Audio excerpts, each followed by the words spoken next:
In October of 2012, the National Latina Institute for Reproductive Health organized a group of Poderosa parents to travel to Washington, D.C.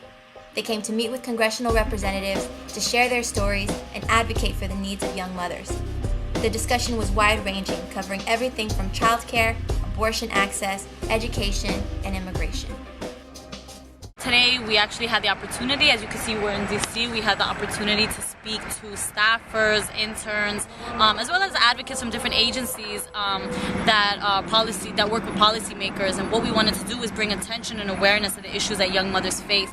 Some of the barriers that I've seen, the most common barriers that young mothers face when trying to obtain a college degree is there's a lack of support, emotional support, of course, in and out of the home, but also financial support. I'm in college right now. I'm a freshman in college, but the problem with me is that I would have wanted to take more courses than I'm taking now, but I can't because of the fact that I have a 2-year-old son, and I have no way of paying for childcare. In order for us to grow and to provide for our families, we need to have good, affordable, or free, even better, free daycare for our children. You know, if there's legislation to cut daycare funding, go down to a Head Start office and see what a madhouse it is. Go down to the child support office and see how crazy it is down there. Put yourself in that position and also think of us who are all either in college or aspiring to go to college, and our children who we are trying to be an example for. I've been in situations where people tell me, oh, well, you know, you got pregnant, so why are you complaining? It's your fault. Honestly, I don't believe it's entirely my fault. If I would have had the access to these, products, I believe that I could have prevented what happened.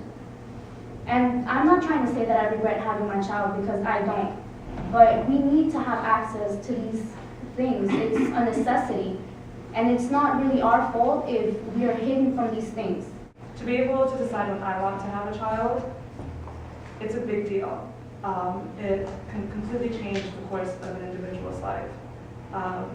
Abortions, birth control, all of that needs to be legal. It needs to be left up to every single individual. 2, 4, 6, 8. The church and state gon' ovulate. 2, 4, 6, 8. Church and state gon' ovulate. I came in the morning to the panel and speak to all those folks to listen to my story, my personal story, and how immigration laws and how healthcare has impacted me and my life.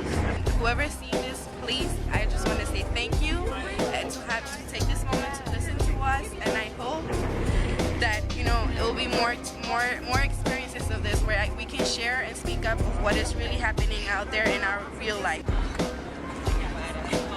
It's only the beginning. We're going to be out here again. We really want to bring awareness to not only young mothers, but also working class individuals, poor people, people of color.